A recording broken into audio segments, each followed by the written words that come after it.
101.2 MHz. Les sports, les infos, la musique, l'actualité, le tout amusé et servi à chaud pour vous sur Radio Clédou.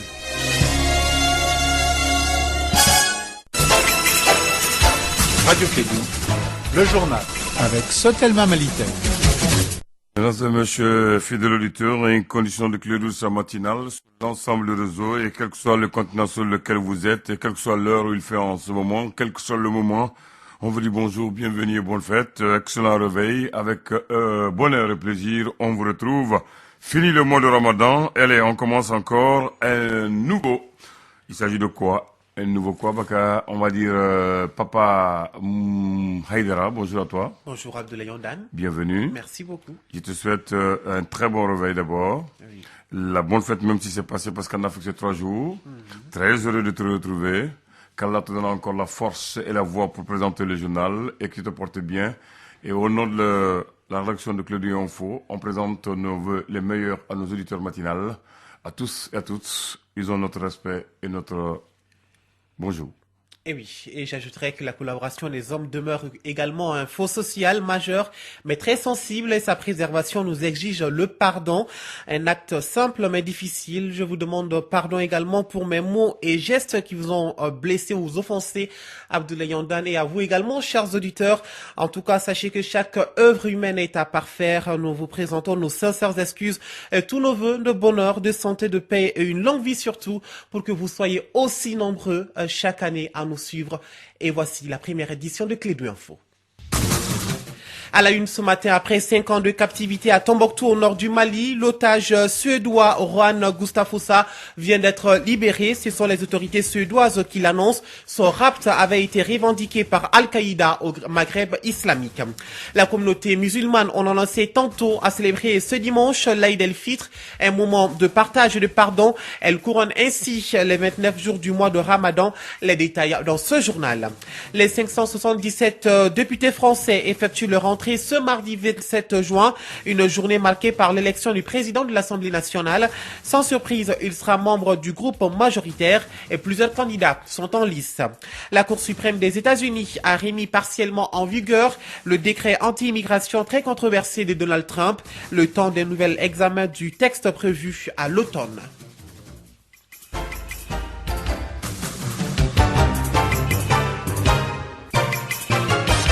Bonjour à toutes et à tous et bienvenue dans cette édition. Détenu par AQMI depuis novembre 2011 à Tombouctou au nord du Mali, le suédois Juan Gustafsson a été libéré hier lundi.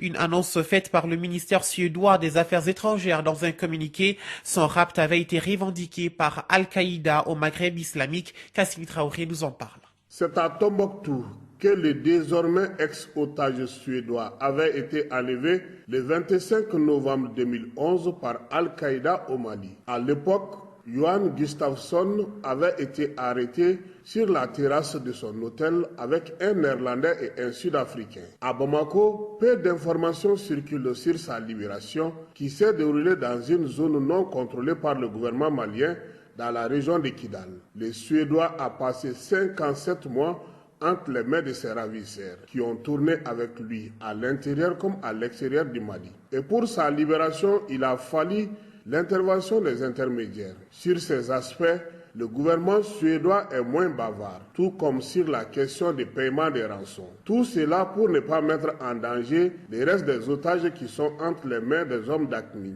La Suède ne donne aucun détail sur les modalités de libération de Juan Gustafsson, qui tout de même se porte bien et très heureux de retrouver sa famille. Et c'est avec sa famille qu'il décidera aussi de prendre la parole au moment venu. La seule personne qui reste introuvable après les rapts du 25 novembre 2011 est le Sud-Africain. Il faut signaler qu'il reste encore 6 otages occidentaux, un agent de l'Institut de prévoyance sociale du Mali et des soldats maliens entre les mains des terroristes. Parlons de la fête de l'Aïd el-Fitr, cette fête qui symbolise le pardon. Les temps forts de cette fête, c'est bien sûr la traditionnelle prière du matin pour dire au revoir au mois de Ramadan, un moment de spiritualité pour les jeûneurs qui appellent donc au respect des enseignements de la religion musulmane, parmi lesquels le pardon. Mamadou Khan a prié à la mosquée Salam des 759 logements de Irimadjo. Voici son reportage. Les fidèles rendent grâce à Allah à travers des invocations consacrées à la dimension du jour béni qui constitue l'Aïd el-Fitr.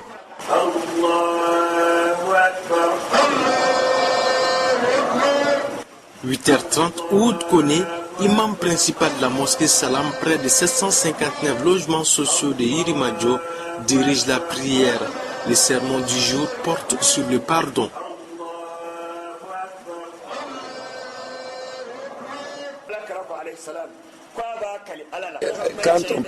Quand on dit la fête, c'est le jour du pardon. Comment dire le jour du pardon? Parce que ce jour-là, c'est le jour de la récompense. Les gens ont jeûné, ont beaucoup fait dans ce mois béni de Ramadan. Donc, c'est aujourd'hui, chacun doit recevoir son salaire. Mais Allah, subhanahu wa ta'ala, le conditionne à ce qu'on se pardonne entre nous-mêmes. Celui qui n'est pas du tout prêt à pardonner à son prochain, lui, vraiment, quand même, n'aura pas sa récompense. Quoi qu'il arrive, il faut pardonner à votre prochain, à votre époux, à vos parents, aux collaborateurs, parce que vraiment c'est un jour de pardon. Un jour de pardon qui couronne un mois de jeûne et d'adoration pour les fidèles musulmans. Oud Koné, imam principal de la mosquée Salam, près de 759 logements sociaux de Yirimadio. C'est le jour aussi d'être erré, parce que on a jeûné, on a fait tous ces mois, on ne mange ni bien boire durant toute la journée. Alhamdulillah, Allah qui nous avait interdit de le faire, nous a le permis encore. Après, c'est le jour aussi de récompense aussi. C'est le jour où on doit s'habiller correctement, on doit se laver bien. Quand même, c'est très très bénéfique pour tous les musulmans. Des bénéfices et des bénédictions pour les fidèles. Et oui, les bénédictions ont été formulées un peu partout dans le monde à l'occasion de cette fête de Ramadan.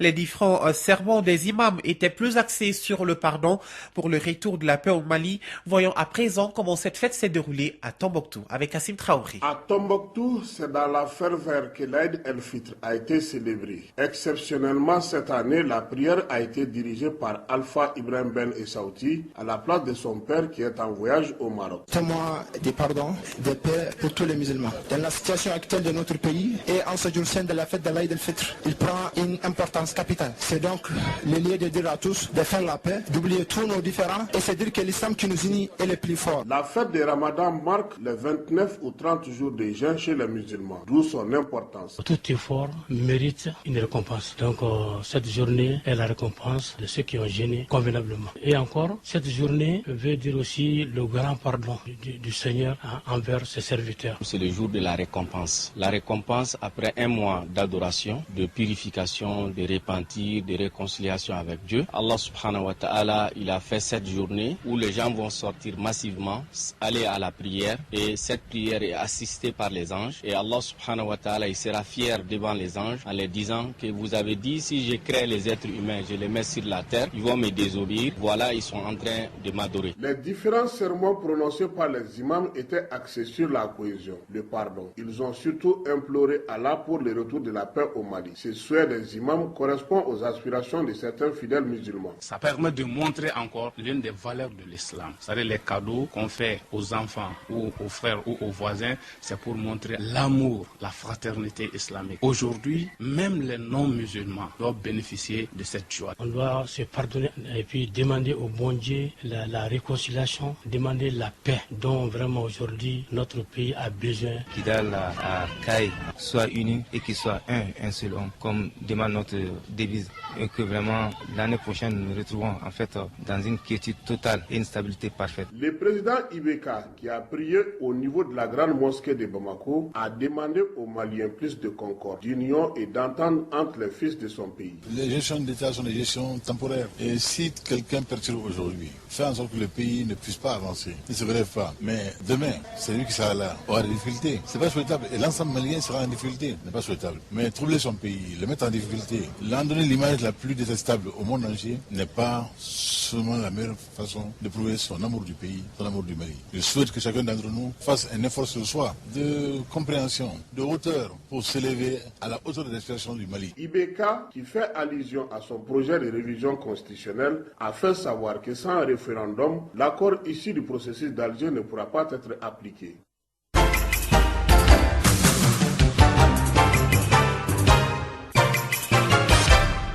7h10 à Bamako. L'actualité, c'est aussi le retour au bercail de 168 Maliens vivant en Libye. Ils sont arrivés jeudi soir à Bamako en provenance de Tripoli.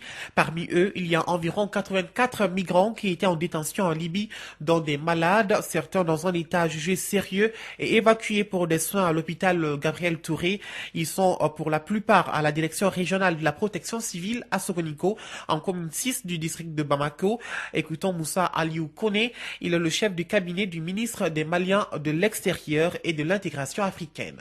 Ça fait au moins depuis quelques années, depuis la crise libyenne, le gouvernement est dans un processus pour faire rapatrier de façon volontaire ses compatriotes qui sont en détresse en Libye. Donc pour ce faire, nous sommes en partenariat avec l'Organisation internationale pour l'immigration, l'OIM, qui a un bureau basé à Tripoli. Nous avons également notre ambassade à Tripoli. Les gens sont identifiés, notamment il y a certains qui sont en prison. Et sur le lot de 168 qui sont arrivés hier, il y a 84 qui étaient en détention. Donc avec l'appui des partenaires comme le CICR, l'OIM, on fait libérer ces compatriotes qui sont en prison et pour aussi les amener au niveau de l'ambassade. Et au niveau de l'ambassade, il est procédé à des interviews pour que le processus soit vraiment volontaire. Vous êtes interviewé. Si vous souhaitez retourner volontairement au pays, le gouvernement en partenariat avec l'OIM ou d'autres partenaires, pour moi le partenariat privilégié c'est l'OIM, le gouvernement prend en charge ces compatriotes-là et affrète avec l'appui de l'OIM des aéronefs pour le rapatriement de ceux-ci-là. Aujourd'hui, de janvier à aujourd'hui, nous sommes au 4e vol humanitaire de nos compatriotes en Libye. Si l'on prend avec une moyenne de 150-160, imaginez déjà que nous sommes un peu dans une fourchette de 800 rapatriés volontaires. À l'instant, le chef de cabinet du ministre des Maliens de l'extérieur et de l'intégration africaine, Moussa Aliou Kone. Actualité étrangère. En République démocratique du Congo, le ministre congolais de la Justice a affirmé que Moïse Katumbi détenait une nationalité italienne. Alexis Ntshombe Mbawa, en concluant que l'opposant ne pouvait pas en l'état se présenter, qu'il devrait donc prendre les mesures nécessaires pour recouvrer totalement sa nationalité congolaise. Hier lundi, son porte-parole Olivier Kamitatu a affirmé que l'opposant ne détenait donc qu'une nationalité congolaise et qu'on cherchait à fabriquer de faux documents pour le disqualifier. En Afrique du Sud, un important procès s'est ouvert. 46 ans après la mort d'un militant anti-apartheid, la justice a décidé de rouvrir l'enquête. À l'époque, la police avait affirmé que Ahmed Timol, un jeune instituteur d'origine indienne, s'était donc suicidé alors qu'il se trouvait en détention. Mais sa famille n'a jamais accepté cette version et avec l'aide de la Fondation pour les droits de l'homme, elle a réussi à obtenir la réouverture de l'enquête. Coup de théâtre et coup de colère au procès Obiang à Paris, alors que le mercenaire Simon Mann est venu témoigner pour raconter le coup d'État manqué en 2004 contre le régime Obiang. Il a donné les identités des commanditaires et la défense de Théodorin Obiang. Alors produit donc un courriel laissant entendre que les partis civils étaient proches des commanditaires du putsch. Et restons en France, c'est une semaine décisive pour Emmanuel Macron et Édouard Philippe avec l'organisation du dispositif opérationnel à l'Assemblée nationale. Le principal temps fort aura lieu ce mardi avec l'élection du président de l'Assemblée nationale ou de la présidente. De nombreux signaux indiquent en effet qu'une femme pourrait être choisie pour le perchoir. Cela correspondrait à l'engagement de renouvellement d'Emmanuel Macron. Dans le groupe majoritaire, elles sont d'ailleurs deux, Brigitte Bourguignon, députée de Pas-de-Calais, et Sophie Errante, députée de Loire-Atlantique, à avoir postulé. Et pour terminer aux États-Unis, la Cour suprême des États-Unis a remis partiellement en vigueur le décret anti-immigration de Donald Trump avant de l'étudier en octobre prochain. Le texte interdisait l'entrée dans le pays aux ressortissants de 6 pays majoritairement musulmans. Il s'agit du Yémen, la Somalie, le Libye, le Soudan du Sud, Syrie et l'Iran. Donald Trump a exprimé sa satisfaction après donc la décision de la Cour suprême.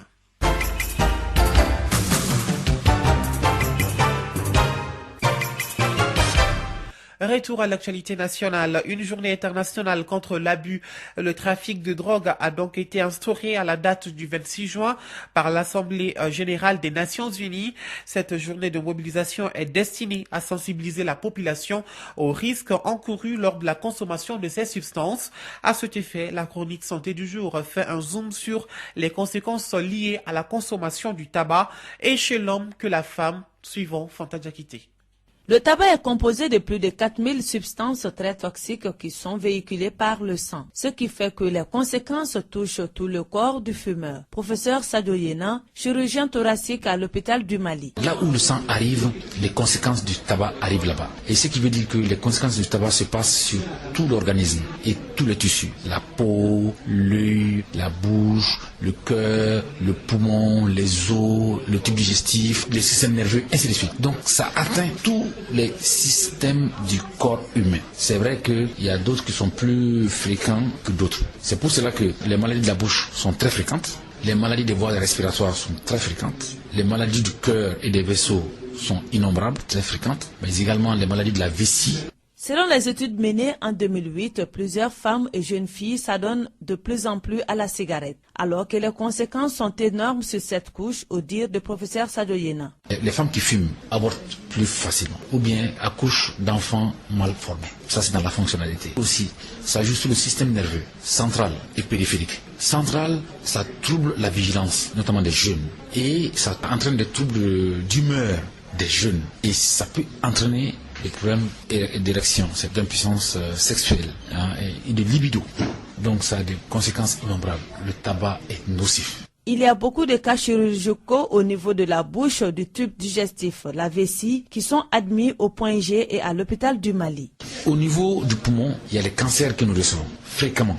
En 8 ans au point G, nous avons reçu en consultation près de 50 cancers. À l'hôpital du Mali, il y a environ une vingtaine de cas de cancer que nous avons déjà reçus à l'hôpital du Mali. Et très souvent liés au tabagisme. Il y a une autre conséquence qu'on appelle l'emphysème pulmonaire. Alors l'emphysème, c'est la destruction des alvéoles et la destruction de la fonctionnalité du poumon. De telle sorte que le malade se fatigue. Le malade a ce qu'on appelle une difficulté respiratoire, qu'on appelle une dyspnée. Souvent, ces patients arrivent à des stades désespérés. Professeur Sadio Yena. D'abord, il faut soulager. Quel que soit le stade de la maladie, il faut soulager le malade. Et on arrive toujours à soulager, mais on n'arrive pas toujours à guérir. Malheureusement, quand c'est l'insuffisance respiratoire chronique, des difficultés respiratoires complètement installées, on ne peut qu'améliorer avec l'oxygène et parfois avec un peu de chirurgie. Et quand c'est le cancer, on peut opérer, on peut faire de la chimiothérapie, mais parfois on ne peut pas faire guérir le malade. Est-ce qu'on peut dire que ces personnes sont condamnées à ce moment? Elles sont condamnées. Ils sont condamnés à deux choses. Ils sont condamnés à mourir, mais mourir dans la souffrance. Et ça, c'est pénible. Force est de reconnaître que beaucoup de jeunes commencent à fumer depuis à l'âge de 8-10 ans. C'est pourquoi, en matière de sensibilisation sur les méfaits du tabac, les jeunes sont meilleures cibles. Faisons à présent un clin d'œil à la météo. Le ciel sera nuageux à couvert sur l'ensemble du pays. Les vents seront de direction sud-ouest d'intensité faible à modérée sur l'ensemble du territoire, excepté la partie nord de la région du Taoudini où ils seront de composante nord-est. La visibilité sera légèrement réduite par la poussière en suspension dans les régions de Tombouctou, Taoudini, Kidal, Gao et Menaka, environ 8 km et bonne sur le reste du pays. Des orages associés de pluie d'intensité faible à modérée se produiront dans les régions de Kai, Koulikoro, Sikasso, Ségou, Mopti, Gao, Tombouctou et Menaka au cours de la nuit ou demain dans la matinée. Les températures seront en légère baisse sur l'ensemble du pays.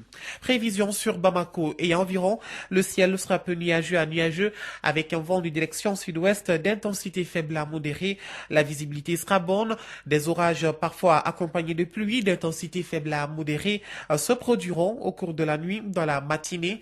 Les températures maximales et minimales prévues pour la journée sont respectivement de 32 et 25 degrés. Le soleil s'est levé ce matin à 6h06 et il se couchera à 19h04.